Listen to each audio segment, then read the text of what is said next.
past and present, and will continue to support their right for self-determination. We are committed to reconciliation and respectfully recognise that sovereignty has never been ceded. Welcome everyone, I'm Stephen Harrison, Director of Mission, Research and Advocacy for Anglicare Southern Queensland. It is great to have you with us today for this third research forum. Before we kick off, just a little bit of housekeeping. So please be aware that the webinar is being recorded today. I'd ask you all to be muted, and you can use chat for any questions you have, and there will be some time for questions at the end of each of the presentations. I am going to introduce our research and advocacy team who will lead you through the rest of the forum. So I'd like to introduce Leanne Wood, who's our Manager for Research and Advocacy, and Carmela Lagasca, who's our Senior Advisor, Research and Evaluation. Thank you, Stephen. Thank you. As Stephen said, this is our third in our new series of research webinars. And so the aim of these forums is basically to showcase the findings of our Anglicare research partners, as well as our own research internally. Earlier this year, we highlighted 2 collaborative research projects that looked at enhancing the lives of children and young people. And today we're really pleased to welcome some speakers who are doing some great work in terms of research to support older people to live their best lives. So to introduce our first speakers, Rebecca Moore is based at QUT, and she's the National Project Coordinator for the End of Life Directions for Aged Care, or ELDAC project. As an RN with a clinical background in oncology and palliative care, Rebecca supports aged care providers right across Australia to provide best quality care for older Australians and their families at the end of life, enabling older Australians to both live and die well. Presenting with Rebecca today is one of our Anglicare staff, Mariana Muharamovic. Mariana is a quality and education partner across 3 of our Anglicare residential aged care homes. She's got a particular passion for supporting families as they navigate that palliative journey with their loved one. And so she supports our staff through training and education in this space. So today's presentation provides an overview of ELDAC and its activities and the benefits of the program on the ground for participating aged care providers like Anglicare and others. So I will hand over to, I think Rebecca's kicking off. Thanks, Rebecca.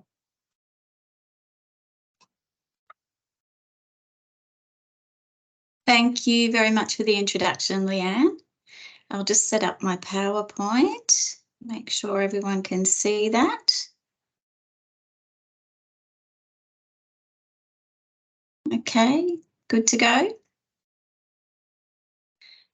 So good morning, everyone, and thank you for the opportunity to present today. As Leanne mentioned, I'm going to be talking to you about ELDAC, End of Life Directions for Aged Care, and more specifically, the ELDAC Linkages program. Mariana is joining me today also, and will be sharing a little of the story of the 3 Anglicare Southern Queensland services and their participation in the Linkages program. So what is ELDAC? ELDAC is a national palliative care project all about improving end-of-life care for older Australians receiving aged care services. It provides free online information, guidance and resources for aged care and healthcare professionals to support their palliative care and advanced care planning. So it shows there on the slide that ELDAC aims to build palliative care and advanced care planning knowledge, skills and confidence of staff to promote lasting change at that individual, service and systems level, and thereby reducing avoidable hospital admissions, decreasing length of stay and improving quality of care at the end of life. ELDAC is funded by the Australian Government, Department of Health and Aged Care, and it's managed by a large national consortium. So you can see there 3 universities and their chief investigators. So QUT here in Brisbane, Flinders University, South Australia, University of Technology in Sydney, and 4 national peak bodies. So Palliative Care Australia, Aged and Community Care Providers Association, Australian Healthcare and Hospital Association, and Catholic Health Australia. ELDAC is achieving its goals in a number of different ways, as demonstrated in this diagram. There are 5 main bodies of work, including in the blue section there, you can see sharing free palliative care and advanced care planning information, guidance, and resources that are evidence-based on the ELDAC website. In the orange section, developing innovative palliative care technology solutions for aged care. Building workforce capacity through education. In the purple section, creating partnerships between specialist palliative care and aged care services. This is where the ELDAC linkages program comes in. And in the last section, providing evidence and resources to support systems capability. So there's an ELDAC website, www.eldac.com.au, and there is a lot of information on it. Lots of resources and links and toolkits for different care settings and different topics. Too much for us to go into today. I really suggest that you jump on the website and have a look around. I'm sure you will find something useful there. If you're not already signed up to receive the ELDAC newsletter, which is an electronic newsletter that will come into your inbox once a month, just go to the homepage and scroll down and you'll see that latest news symbol and sign up here. I really recommend that you sign up to receive lots of information, all relevant to the sector. So let's have a look at the linkages program. So the linkages program was initially known as the ELDAC Working Together program. So you might still see it referenced as that in different places on the website.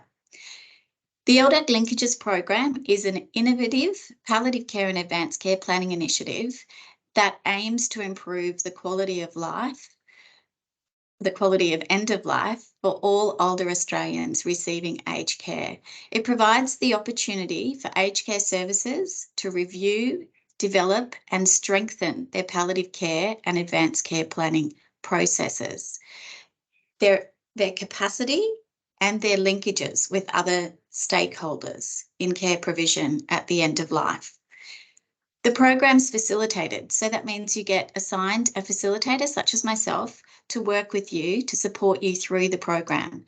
That facilitation is provided at no cost and is designed to support the participating services through the steps of participation and to help them to work towards the improvement goals that they have decided to work on. Self-assessment at the beginning of the program provides the opportunity to identify gaps and priorities, and reassessment following a 9-month implementation period provides the opportunity to measure successes that are achieved. The expected outcomes of participation in the program include improved capacity to provide palliative care and advanced care planning, improved staff confidence, skills and knowledge of palliative care and advanced care planning, and improved access to palliative care advice and support. It really is a journey of building improvements in service delivery, in capacity and in improving partnerships and linkages. The program is underpinned by 7 evidence-based linkage strategies that were realised following a systematic literature review undertaken by QUT. These strategies can be used to create effective, mutually beneficial linkages between care providers. Participating services also undertake activities to review, consider and assess their palliative care and advanced care planning processes and their linkages with other providers. These activities include considering their current linkages with others, their current resources that they have available, completing a service mapping exercise, which considers those around them that they may or may not be linked with, and also the strength of those linkages. And 5 self-assessment audits. So together, all of these activities help participating services to have an understanding of their needs and to decide on improvement goals, activities and priorities that they might want to work towards.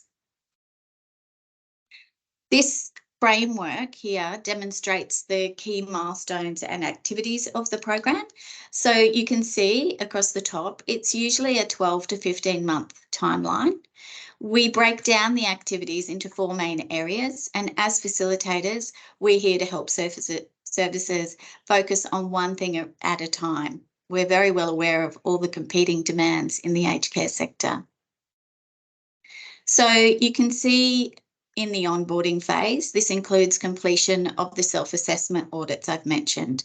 Then we move into the other assessment activities like the service mapping. An action plan is then developed, which marks the start of the 9-month implementation phase. And this is where we focus on the capacity building and linkage building activities. It's the doing phase. Then follows the post-implementation audits, reporting and promotional activities. I just wanted to briefly mention the 5 self-assessment audits. So these they're listed there. The first one is the ELDAC Advanced Care Planning and Palliative Care Organisational Audit.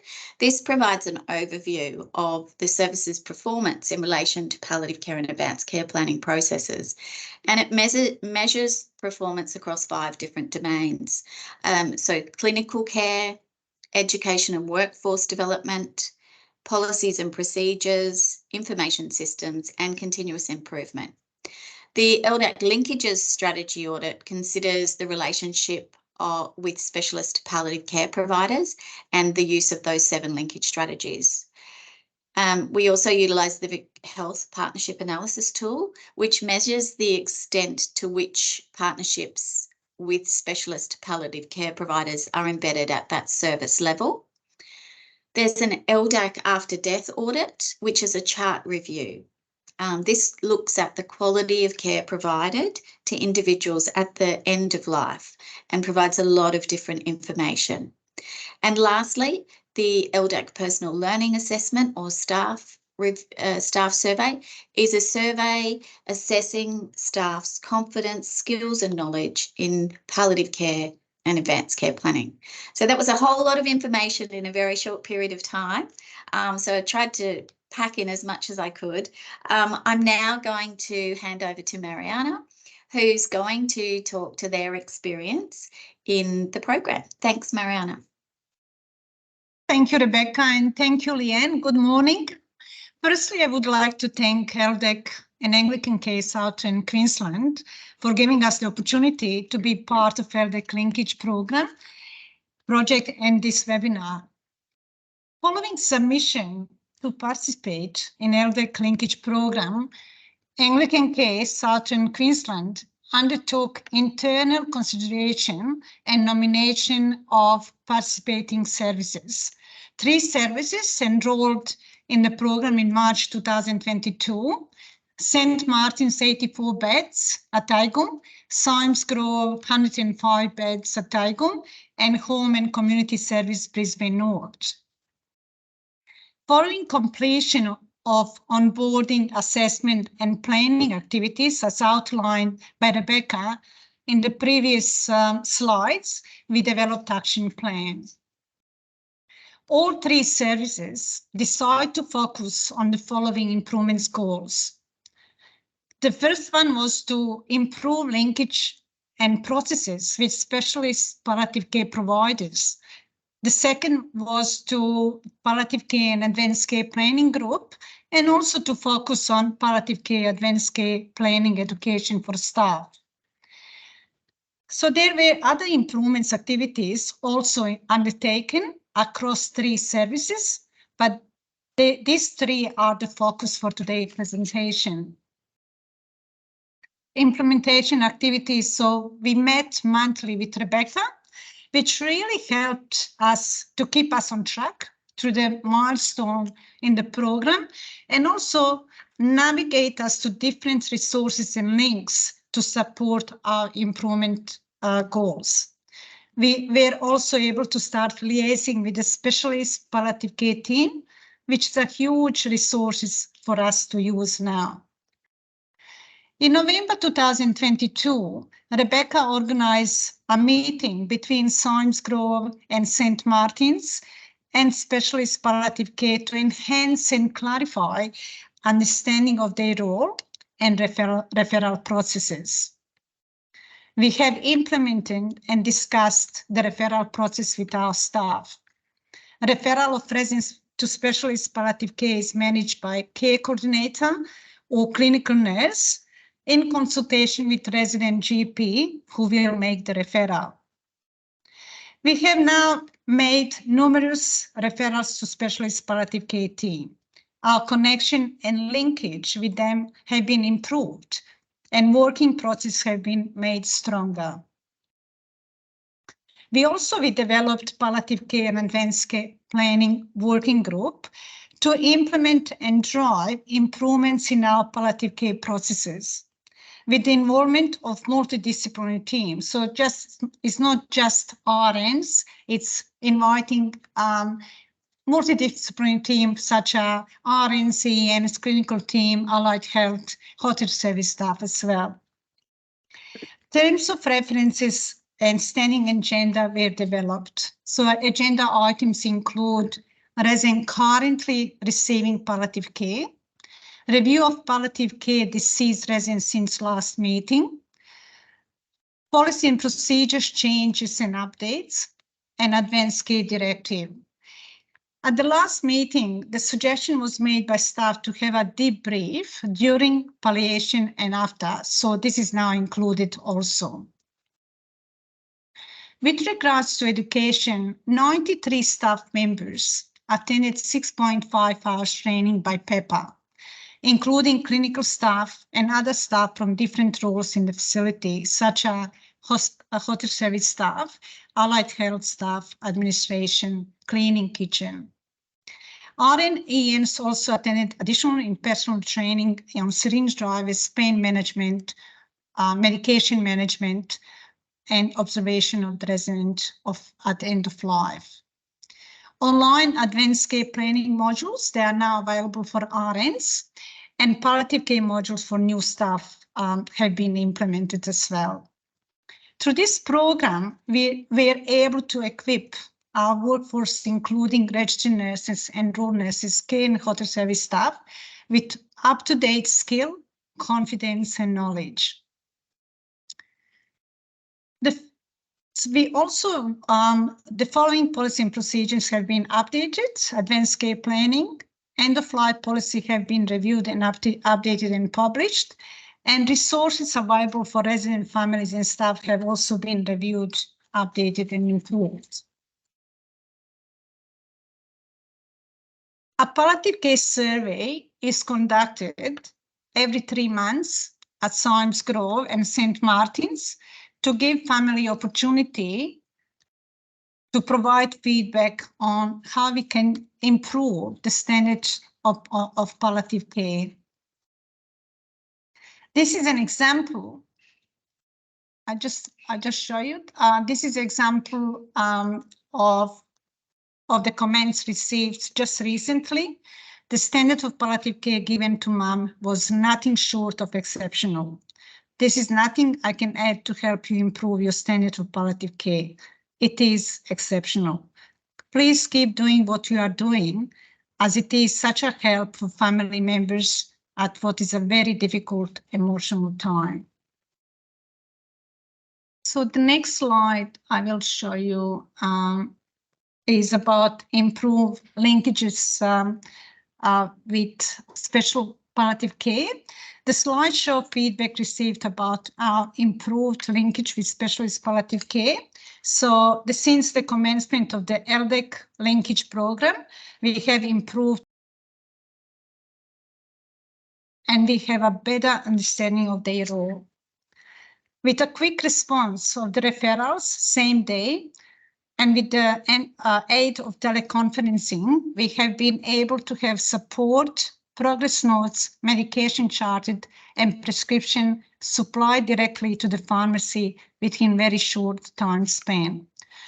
The regular follow-up support via phone calls was appreciated by staff.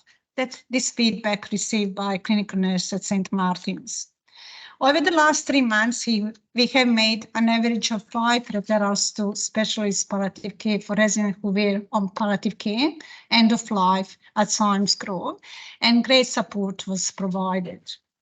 So before I finish this short presentation, I just would like to finish my presentation today by saying I really recommend that all aged care services consider the benefit and value of participating in this program because it was so beneficial for Symes Grove and St. Martin's.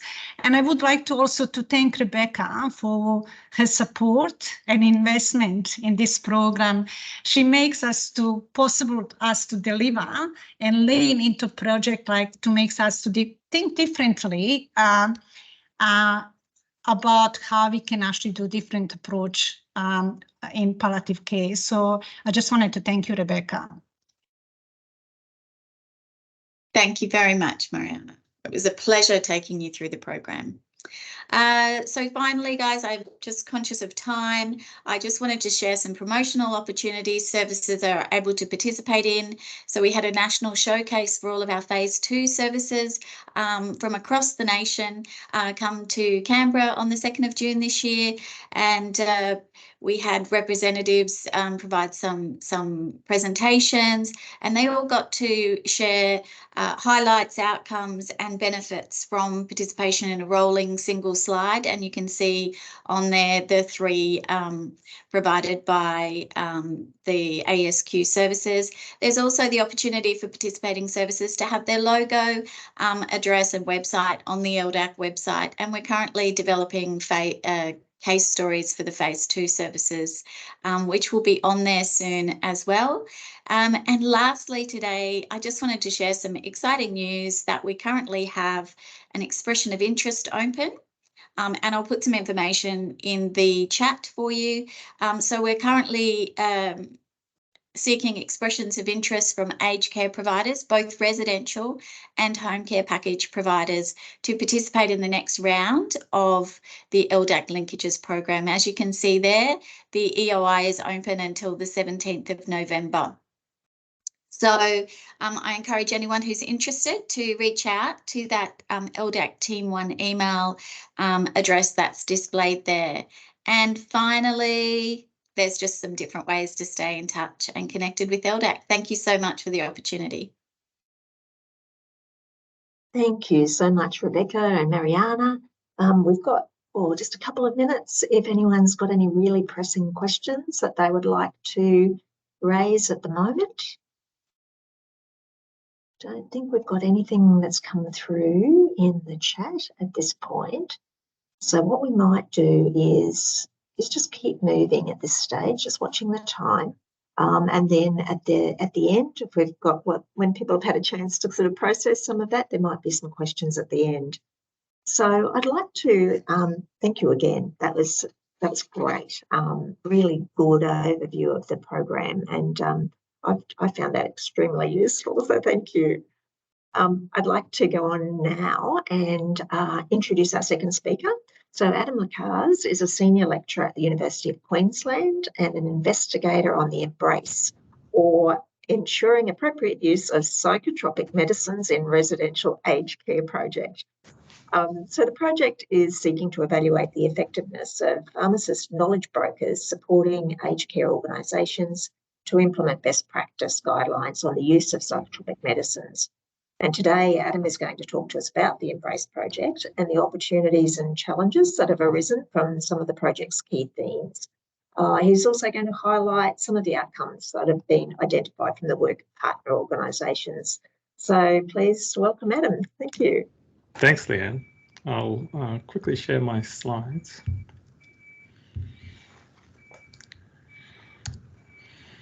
Okay, I'll trust that people will tell me if it's not up appropriately.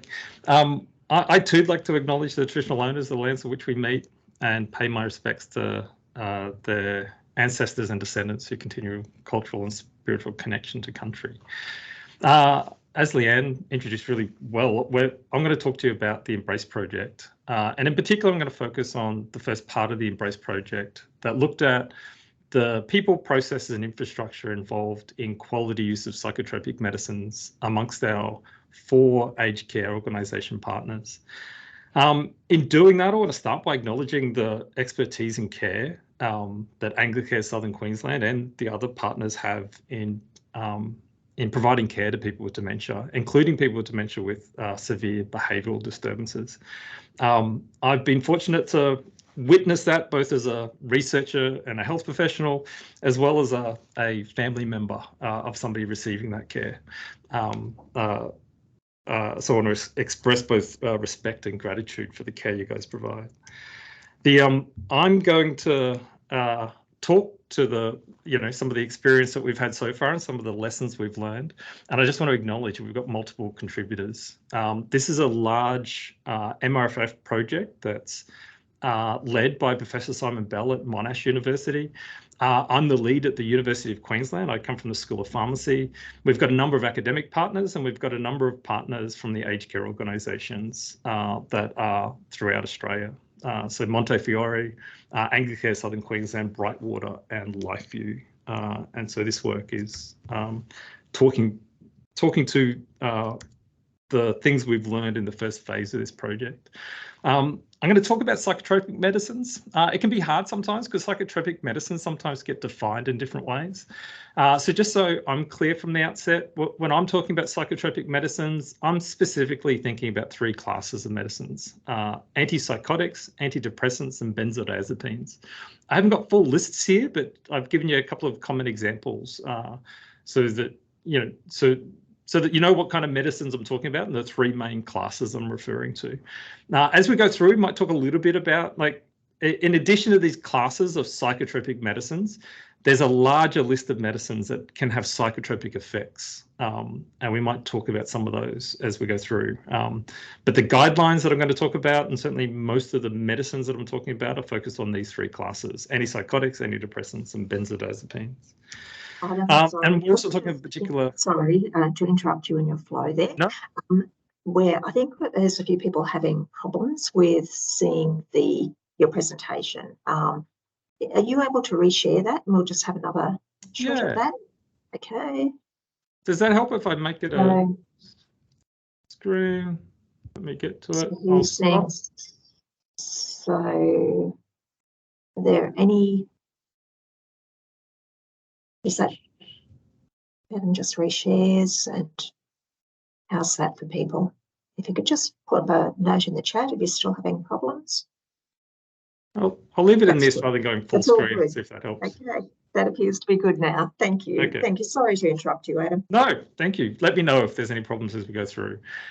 So we're talking about the use of psychotropic medicines, and we're particularly focused on the use of those medicines in people living with dementia.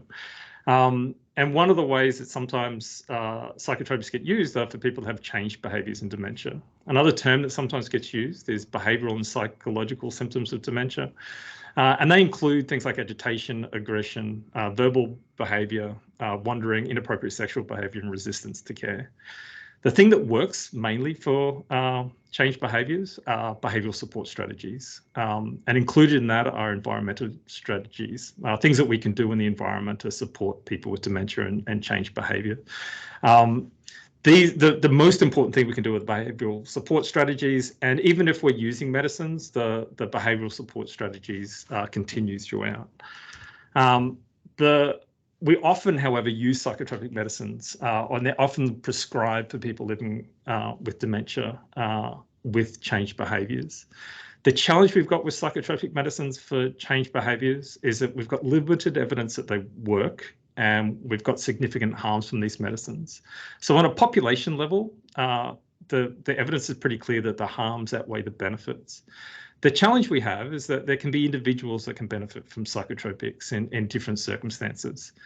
So probably the most common circumstance is when people have either a long history of depression or other mental illness or psychiatric illness.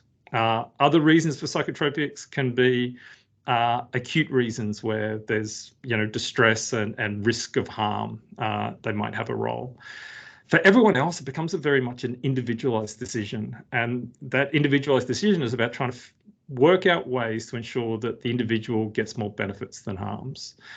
And those decisions and judgments are really challenging. They're challenging at the individual level, and they're also challenging at the system level. So how do we set up the system to make sure that the people who are using psychotropics for changed behaviour and dementia are getting the benefits and that we're minimising the harms? So that's the challenge, and what we need is wise use of psychotropics within this area. There's been a lot of work internationally and nationally on wise and appropriate use of psychotropics. Overall, these strategies have only been partially successful. A lot of that's because of the complexity. It's partly because of the complexity of the clinical scenario, but it's also partly because the evidence has changed and our approaches have changed over time. One of the things that are creating change right now is, following the Royal Commission, there's been a lot of change to regulation, and that's renewed the focus on system level approaches to support appropriate use of psychotropics. There's been a lot of work done recently in this area, and we'll talk a bit about it in a moment.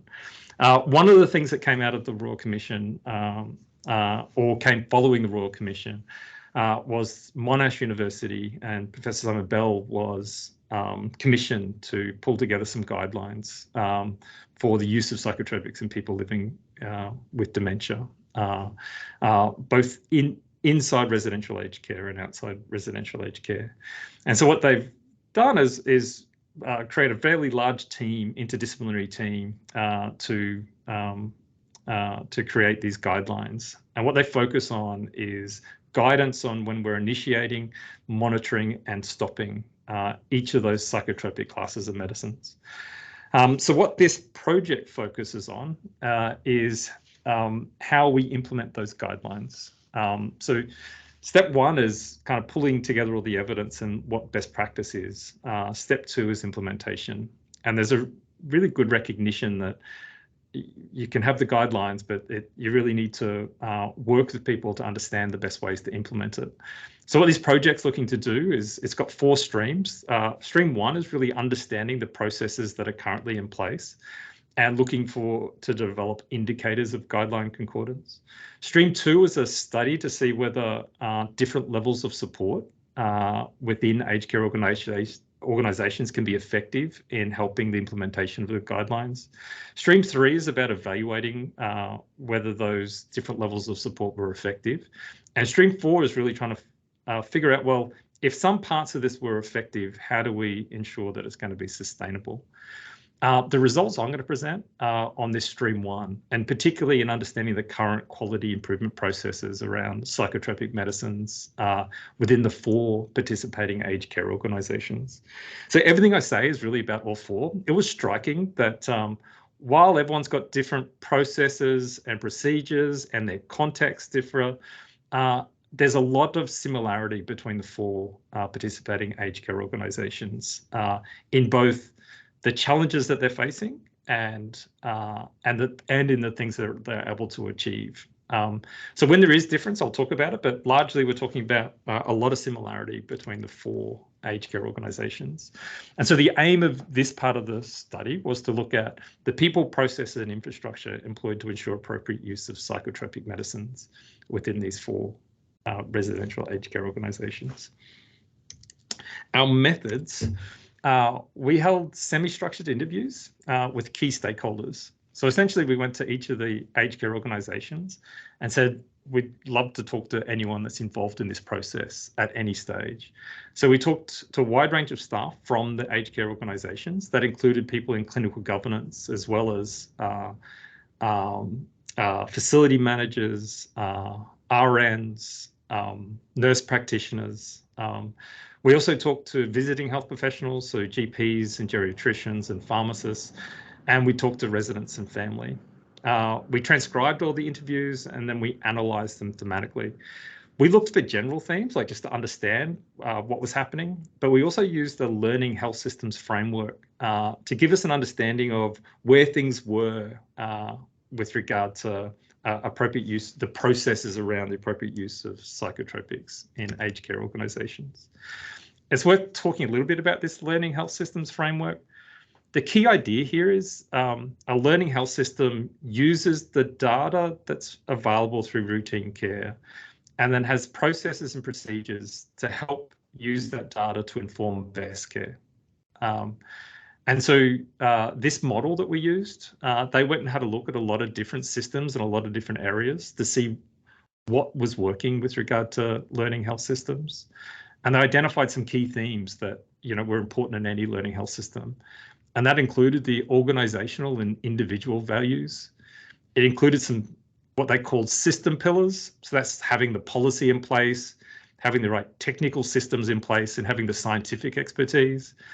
It also looked at the processes people employed to use the data to inform their thinking and then improve their care. And then also looked at the outcomes, right? So how did the system improve the experience of individuals? And to do that, it also had to improve the experience of the healthcare professionals, and it had to do it in a way that was efficient. So that's the model that. So we went and interviewed a lot of people, and what we tried to do was use this model to understand, well, what was in place now, and how well did it align with this learning health system framework. So now I'll go on to some of the results. So we interviewed 33 participants from across the participating organisations. Profession-wise, we spoke to a lot of nurses, but those nurses were working in a really wide variety of roles, and I mentioned some of those earlier. We talked to a number of dementia consultants, several pharmacists working in different roles, medical practitioners, and a number of residents and carers. The role descriptors that people used are in the table on the side, just to give you a sense of the different kinds of people we spoke to and the kinds of roles that they held within these organisations.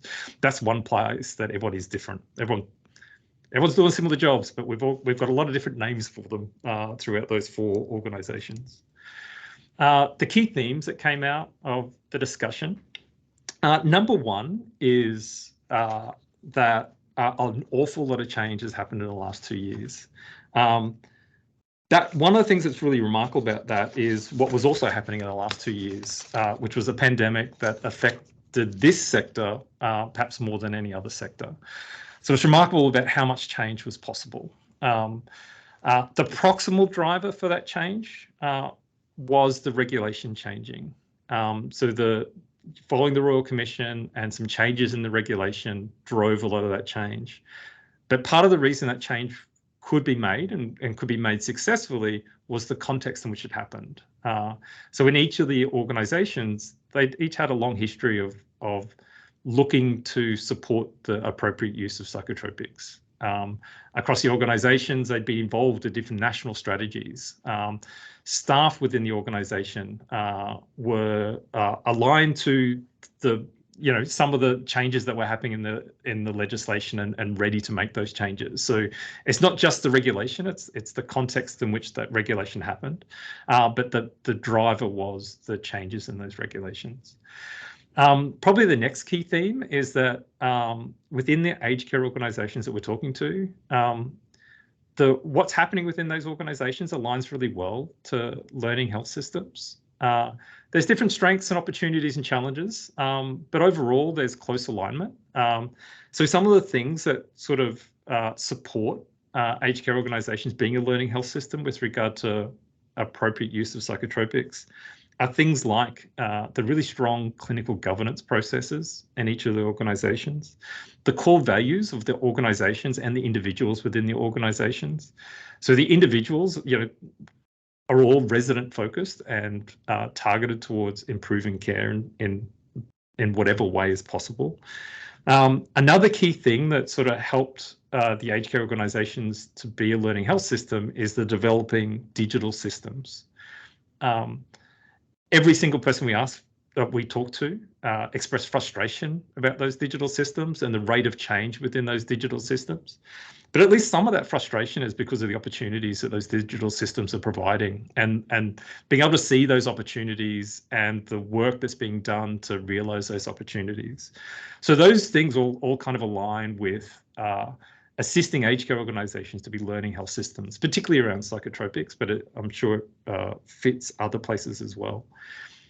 In talking to people, the main challenges that came up, one was getting the balance right between what's needed for compliance towards the regulation and getting and improving quality of care.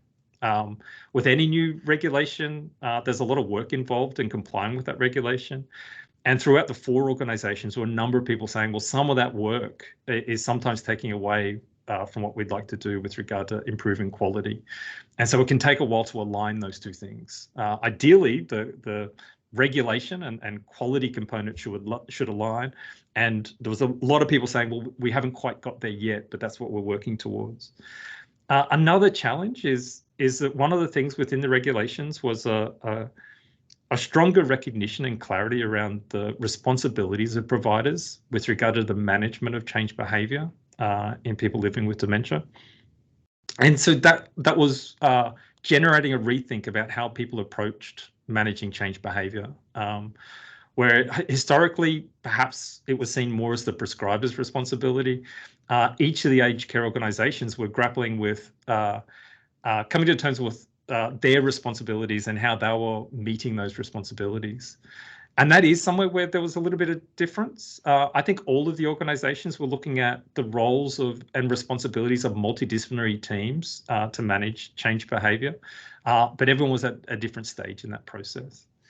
I should say that talking to everyone, so when they identified challenges that they were working through, pretty much everyone thought that there were benefits in the amount of change that had happened. That, despite the fact that the changes were difficult, and despite the fact that they could see that there was still room for further improvement, across the 4 organisations, people felt that there was benefit in the changes that they were making. Benefit in terms of resident outcomes, and benefit in terms of the abilities of the aged care organisation and the facilities to understand what was happening with regard to psychotropic medicines and having oversight. So people saw a lot of the benefits. If we put this into the kind of how it looks within that learning health system really quickly, the key strengths are the organisational and individual values. They align really well with aged care organisations being a learning health system with regard to psychotropic medicine use. Most of those pillars are also there. That strong clinical governance processes and procedures within each of the organisations. The legal and ethical, pillars of being able to collect data, retain data, maintain databases, and use that to improve care. One of the things that's probably was identified as an area for each of the organisations was having that scientific expertise in skill and taking that data and then applying it to improve care. So where there's opportunities is really in how that learning health system process gets applied, how we go from practice to data to knowledge, and then knowledge back into practice. So using the routinely collected data, interpreting what's happening, and then using that information to inform improved care. In each of the organisations, there were examples where people had those skills and were doing it at a really high level. But it wasn't kind of embedded necessarily within, say, the compliance processes and some of the others, or at least it was identified as the next piece of work that people saw was bringing that more into some of the regulatory processes. I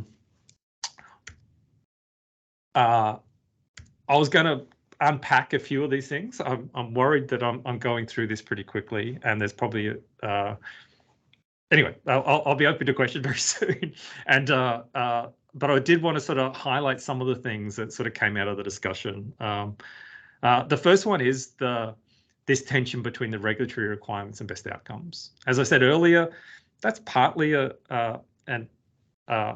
that's partly caused by the fact that the regulations changed so recently and that people have done so much work, and that it's going to take just that little bit more time to align those two things.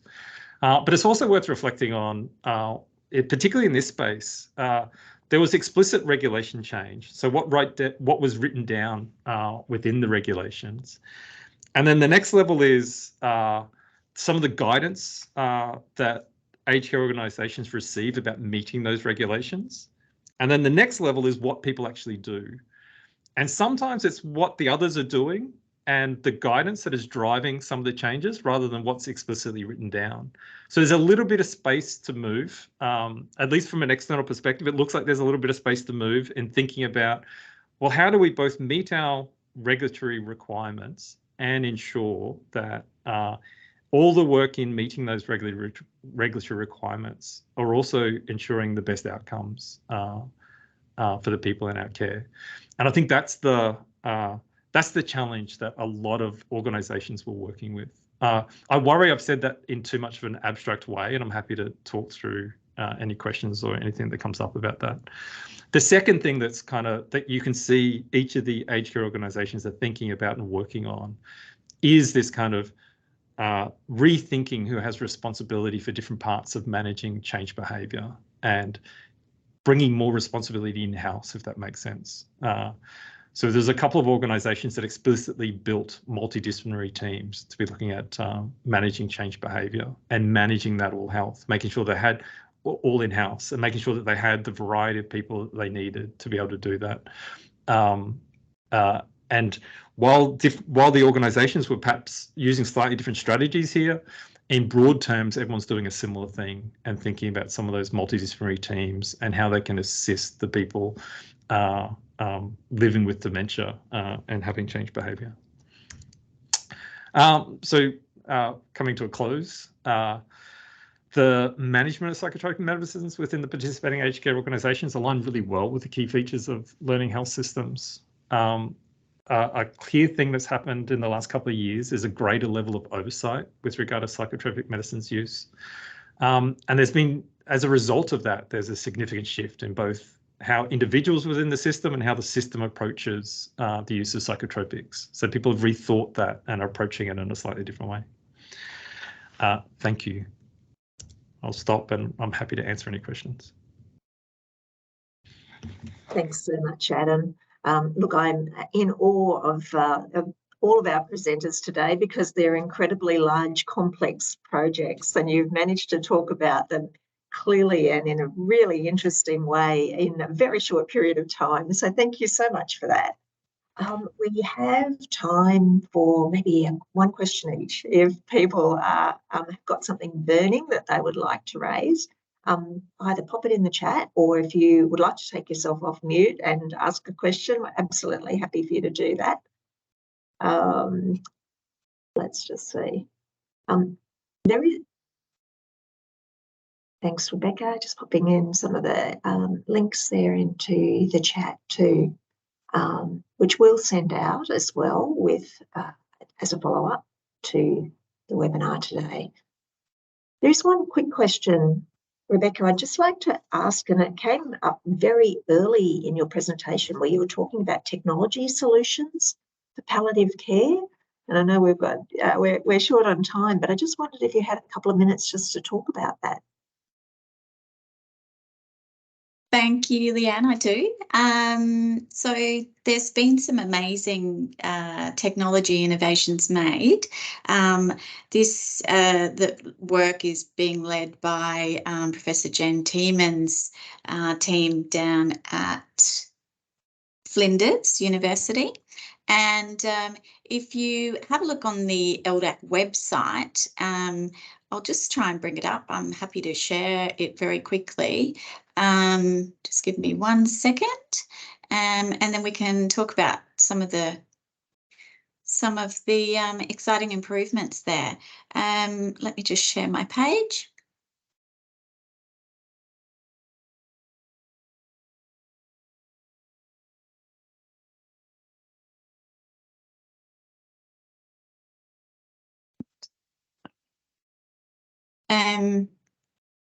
Bear with me for 1 second, sorry.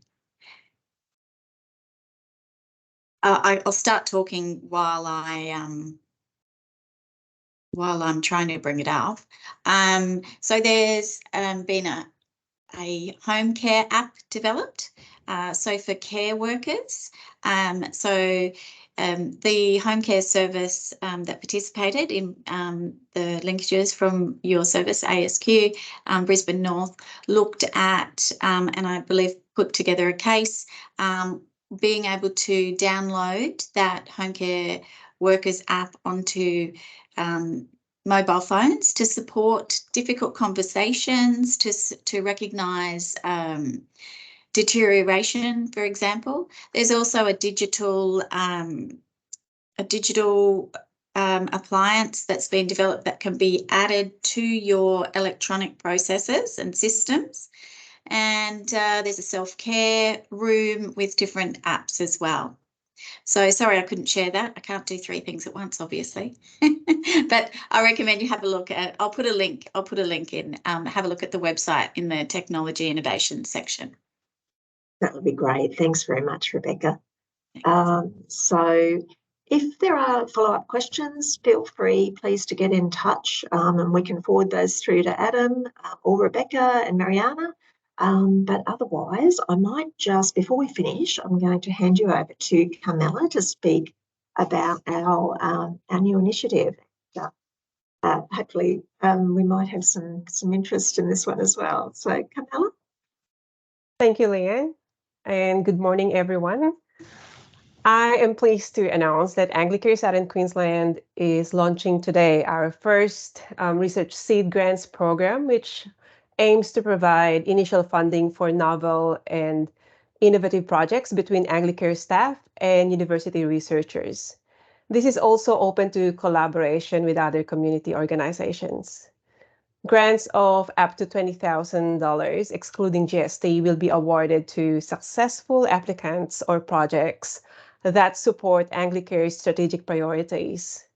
All information about the Research Seed Grants Program, including the 2023 to 2025 Strategic Plan of Anglicare, the application form and program guidelines are available on our website, or you can send us an email and request them. I'll be dropping the emails and names of contact people in chat.